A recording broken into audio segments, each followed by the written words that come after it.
Welcome to Lead the Way with Anna Gauker.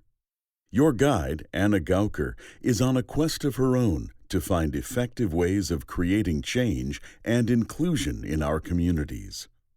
You have come to the right place if you believe in truth, justice, and coffee. Thanks for joining us. Hello, this is Lead the Way, and I'm Anna Gauker. Today, I'm coming at you with a delightful conversation I had towards the end of 2020 with an entrepreneur and up-and-coming thought leader in the Madison community. Valerie Zaric is host of the podcast Futureproof Career, where you can listen to her interview all kinds of experts that will ease your anxieties around career decisions and help you take control of your future. Valerie's background uniquely enables her to guide listeners in a positive direction. The last year has brought so much struggle to so many people.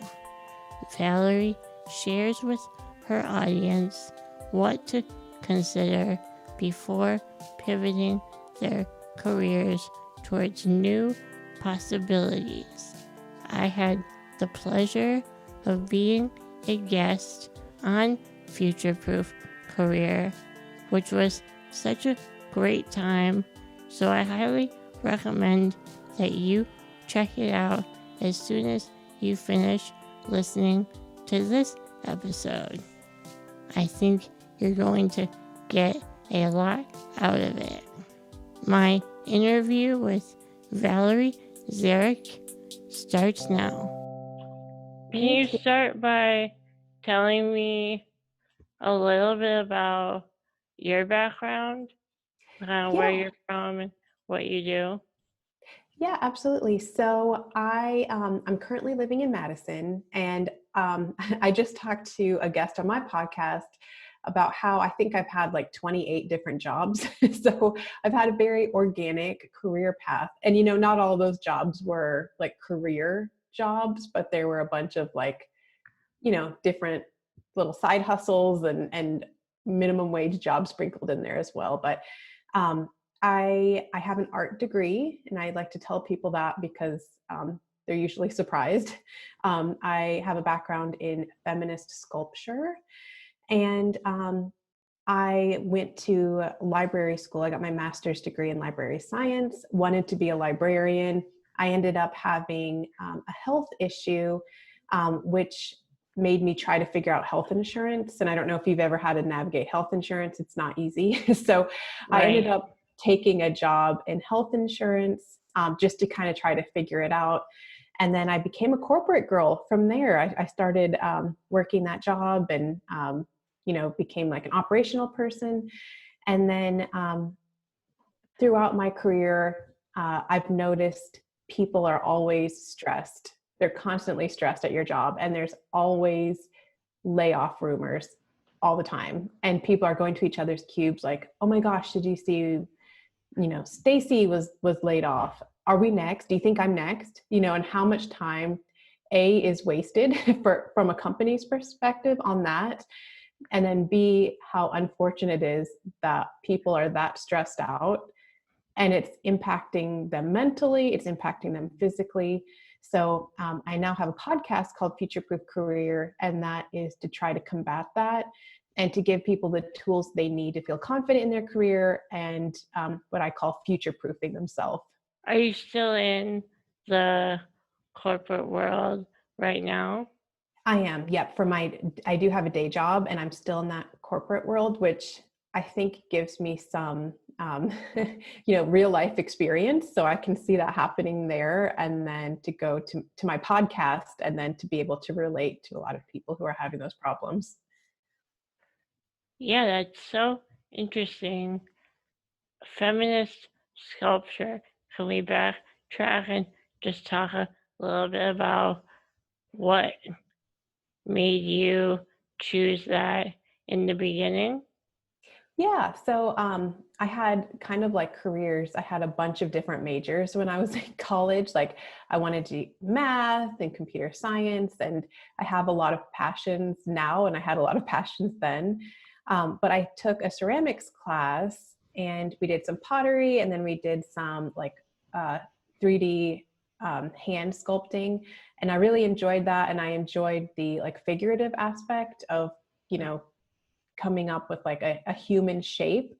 And so I ended up veering toward um, feminist sculpture because I was making these sculptures, putting them on a pedestal, women of different shapes and, different looks to them. And that's where that came in. And then after you went to grad school for library science, is that what you said? Yep. So then I did some volunteer work at a library in my hometown. And I thought, this is like a really good quality of life. I enjoyed being part of a community. I enjoyed the creative aspect of working in a public library and, coming up with kids programs and doing all that. So I ended up moving to Mississippi and I got my master's degree in library and information science. Wow. Where are Yeah. you from? I'm from Monmouth, Illinois. It's a small town in Illinois. Yeah. So do you think that when you got into your job in insurance, did that help you navigate the insurance system? Yes. So I would recommend to anyone, if you're ever on the fence about like, I don't know what industry I want to work in, go into an industry where you really are confused and then it'll help you learn about it. So yeah, it has helped me. Like I didn't know anything. I didn't know what in-network meant. I didn't know any of that stuff. So it definitely has helped me. How did you get the job? Yeah, that part was kind of funny. So I applied for a customer service position and they did like a test when you applied. So I had to answer some questions like if a customer said this, then what would you do? And then they gave like some other type of test too to see like if you had cognitive abilities to work there. And they said I failed the customer service test by a lot, which hopefully I'd be better in that area now that I'm a little older, but and so they ended up actually creating a position for me though based on my answers to the other test, which was really cool.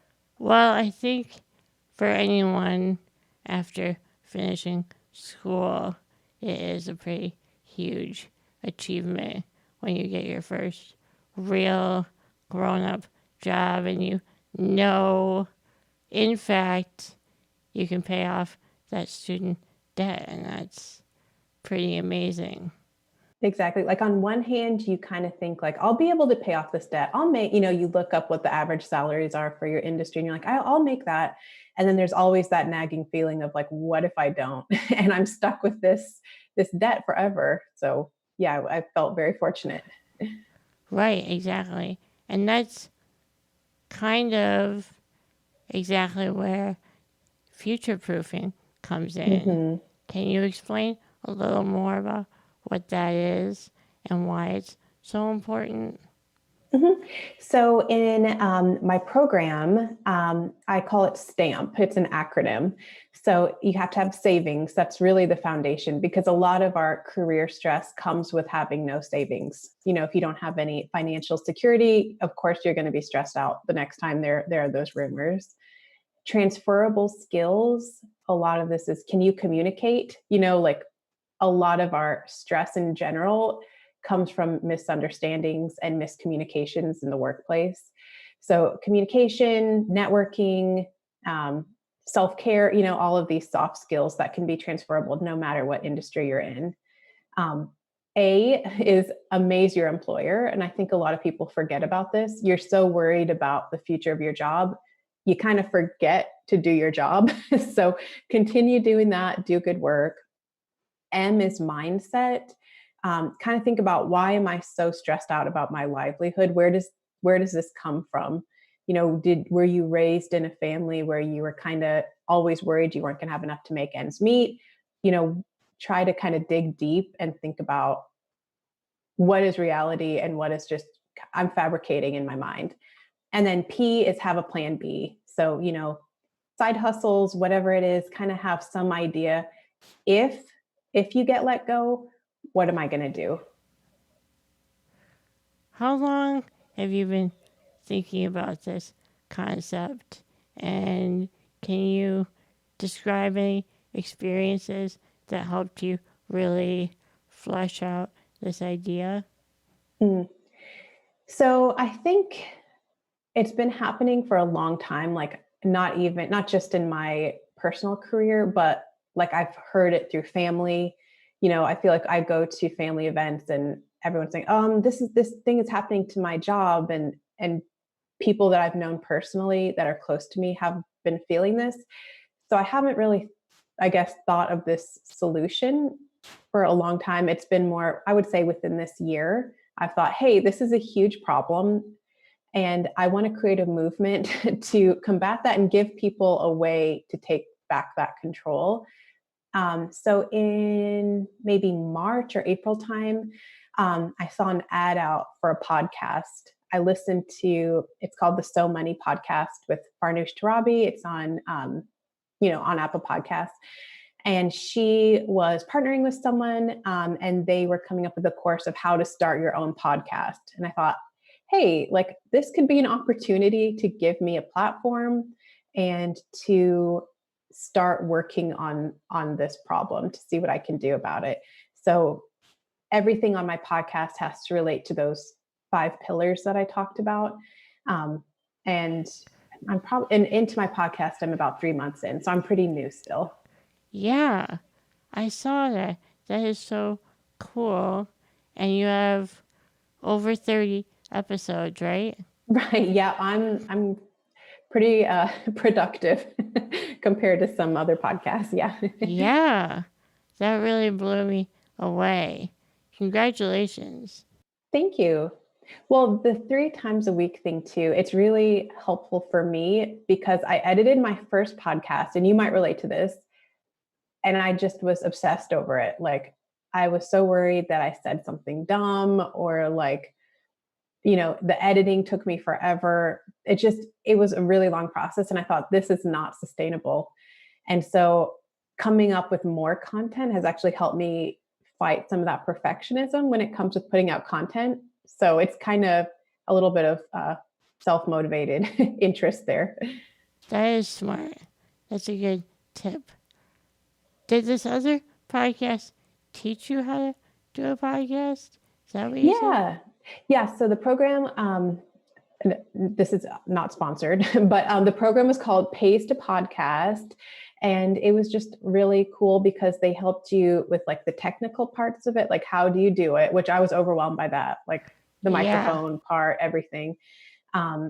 How do you do it? How do you market it? That was also something that we learned about that honestly, I still have some room for improvement there, but the marketing piece, and then also we got a community of other people who were starting a podcast, and I've had a bunch of them on my show too.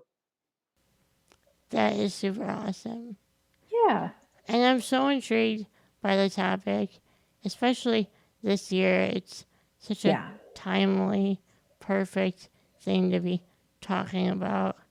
And I think that something that I'm kind of wondering about is the balance of like being future proof without being so concerned or making decisions that are fear based. Mm-hmm. Can you explain a little bit about how we can find that sweet spot? So I think the fear comes from not feeling like you're prepared, though, at least from my perspective. Because if you're always worried, hey, I don't have enough money, I don't feel like I have any skills, then you're going to make rash decisions when it comes to your career.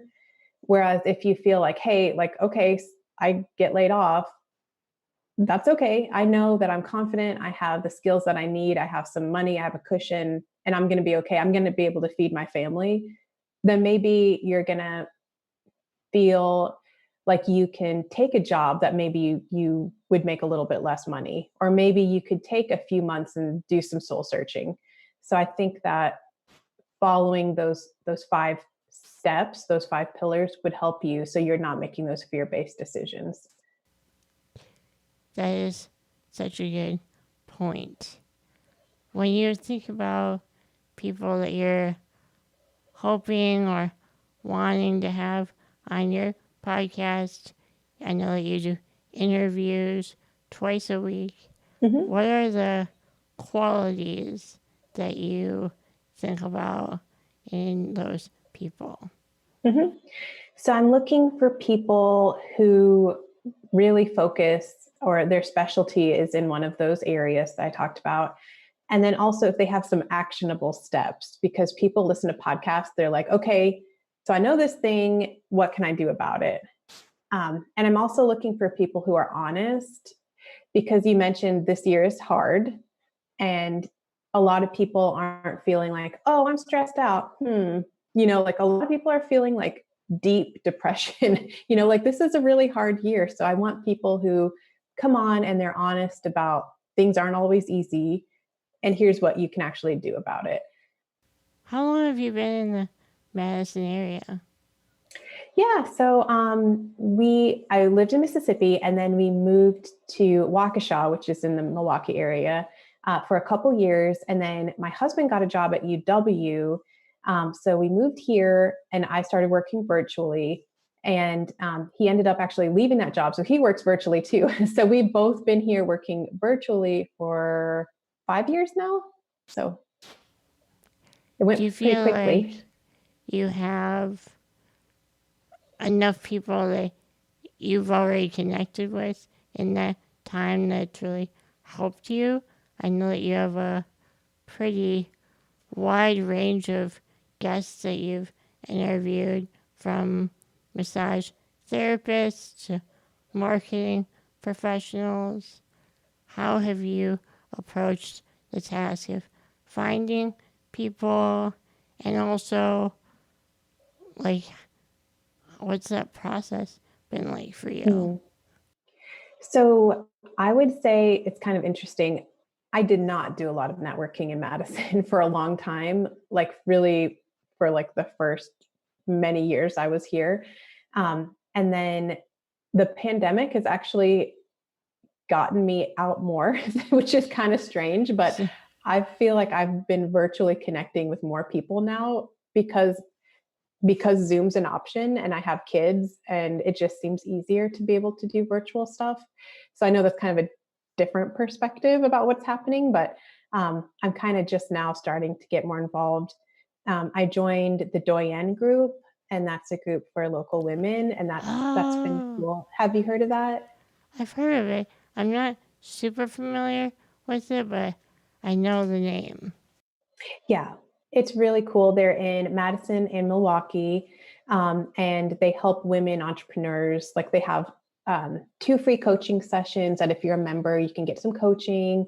And then they have like mentorship things that you can do. And then they help entrepreneurs get prepared if they're seeking funding for their ventures. So there's a lot of different resources there. Um, but I'm pretty selective about what I spend my time doing, because I don't feel like I have a ton of time between, my day job and the podcast and families. And so I do enjoy that. And then kind of just word of mouth, like how I met you too, has been nice. I'm like, oh, a fellow podcaster. So trying to get out there and meet more people. Yeah, I guess we should say, I mean, I was super excited to hear from you. And also, it made me feel better because it's kind of a Anna move to just like message someone kind of out of the blue and hope Mm-hmm. for the best.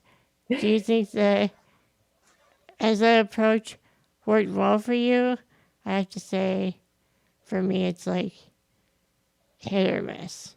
I would say the same, but if I reach out, like I like to also, I am pretty selective about who guests are.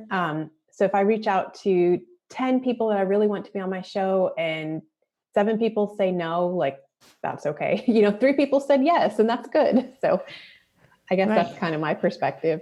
The other thing is I feel like this year I've kind of found my voice a little bit too. Um, and I'm really working on not taking things so personally if people say no, that it's okay. It's nothing against me. And it's been sort of an exercise for me because I'm kind of going through this stamp program too to change my mindset and get a little bit more confident. Well, yeah, I mean, you're so right. Like, a no is actually a compliment also because that means they responded to you. Yeah, So, and right, and no, not sometimes people definitely don't respond, right, and that's okay. exactly. It's just, it's how it goes. And I think that it's awesome that you're leveraging this wild and weird year Hmm. and making the most of it. And I was just saying this at a conference recently, and I was speaking with people with disabilities, and like for me, it can be a challenge to go meet someone far away or make a connection at a conference in a different state or something Yeah, like that and really feel like I can get out there. And this current moment is frustrating, but it's also kind of a unique opportunity because no one expects anyone to meet you in person yeah, anymore. So, in this limited moment, I feel like I could have a really great opportunity to reach farther than I would otherwise. And I see that you're kind of recognizing that as well, which is exciting. yeah. Well, even if it were local, like let's say you and I were going to meet downtown. Okay, well now I have to get ready. I have to, Parking, yeah, I have to go park. I have to walk there. Like, that could be another hour out of my day, and I have a baby at home, so it just makes it so much more convenient. I don't have to leave my family. I don't have to go do all this stuff. So it is a benefit. it's so true. I What kind of hope it is, sticks around a little bit too, that, we continue doing Zooms. yeah, I think that is true. Like, I'm really kind of curious to see what aspects of this year last and Yeah. which things don't. I think people are pretty eager to go to concerts. Oh, yeah. Although, like, on the other hand, when I see video of like big arena concerts, I'm like, oh, gross. I I can't know. I'm believe like, I can't believe we used to do stuff like I that. know. So like some of it seems a little alien to me at this point, but I'm sure that a lot of our former lives might come back quickly. But you're right. I really hope that some of it lasts longer and we can use platforms like this. What is the thing that you have learned so far from the interviews that you've done and also the learning process of just the technical aspects of the podcast? So I've learned, I guess, from the technical piece is that just assume something's not going to work. Like just assume someone might have a hard time getting into your Zoom, or maybe your microphone's acting up or something, and then give yourself a little grace period for trying to deal with that. There were a few times where I've been late to things because I'm like, oh, my Zoom's not, it's not loading or whatever. So, that seems like a really obvious thing, but that's been something I've been Yeah. working through. I think the other thing is, like I had said, I guess before, is just sort of finding my voice, and that we're kind of all equal people going through the same stuff. And I've had some guests on, who have tons and tons of followers, and they're going through the same problems that, you know, people who aren't celebrities or whatever are going through. So I think that your career is so interesting. What would you say to young professionals today who are starting out in their careers? I would say I should have networked more. You know, starting when I was younger, I should have gotten on LinkedIn and known how to work it. I mean, I guess I don't even know if LinkedIn existed when I was younger, but you have that now. Be really careful about your personal brand. You know, be aware of what you're posting on social media because it does represent you, and employers do look at that. Um, Communication is so important. I like look back and like, oh, some of the things I've done and like said are so awkward. So, whatever you can do, just get practice, like go out, meet new people, and have those awkward conversations, you know, earlier than later. Like Um, at interviews? yeah, I've been awkward in interviews. Yeah, definitely. You know, don't negotiate on your first interview. That's awkward. Don't even bring up that stuff. Wait until you have an offer to start talking about that. Oh, like salary. Yeah, don't do that. That's just awkward. And I'm sure I've done a lot of other cringe-worthy things too. Um, and then also just confidence too is that you're worth it. You know, you're smart. You're worth it. You're equal to the other people who are in that role that you're wanting. So um, maybe reach out to somebody who's like one step higher than you are and see if you can ask them questions like, how did you get to this place? So that was one of the things I struggled with when I was younger was what do I want to do? Um, like just even pinpointing that was tricky for me because I didn't know a lot of people. Like I didn't know what jobs were. I kind of thought you just went to school and you were an engineer and that's what you did. Or, you know, I didn't realize how many options there were. And now with I mean, we had the internet, of course, you know, when I graduated 15 years ago, but you have so much access to LinkedIn and um, social media, and you can connect with people. And a lot of people are just really generous with their information. So I'd ask more questions. You mentioned that you are really focusing on self confidence this Mm-hmm. year. What have you found works best for you? Mm. I would say just being uncomfortable has helped me. Like my first interview, I don't know if you were nervous your first interview, but like I had a sick stomach. Like I was really, really nervous. And I'm sure if you go back and listen to my first couple interviews, my voice was probably shaking.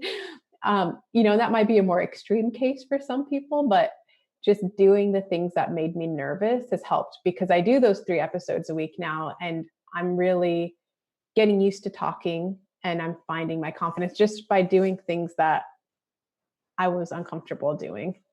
For sure. And I can definitely relate to you on being nervous for the first interview. I interviewed Justice Castaneda of Commonwealth Development, and he could not have been more perfect and gracious. And I really didn't know what I was doing. And I feel like more often than not, what I'm worried about is people knowing that I'm nervous. Mm-hmm. So, like, it's probably better to just put it out there and be like, I'm so nervous right now because Yeah. they're gonna figure it out. That's for sure.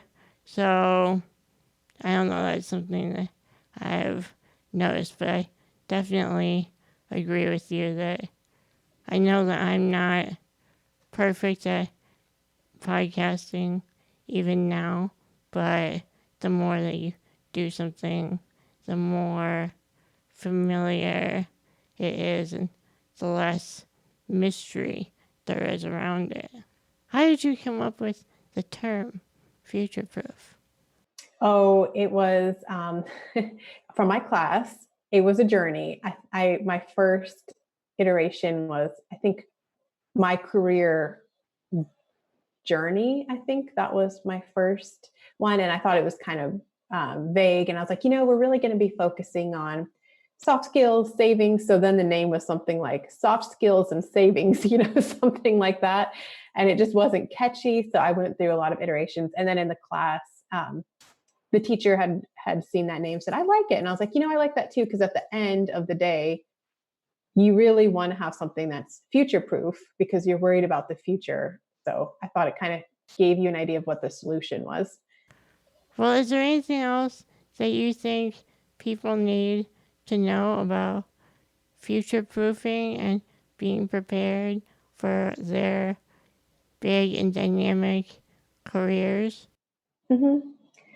I would say, it's going to sound cheesy, but dream big. I think that was another thing that I hadn't really thought about much before this year is why not you? You can dream big. You can do whatever you want to do and you're totally worth it. So I would say that. And then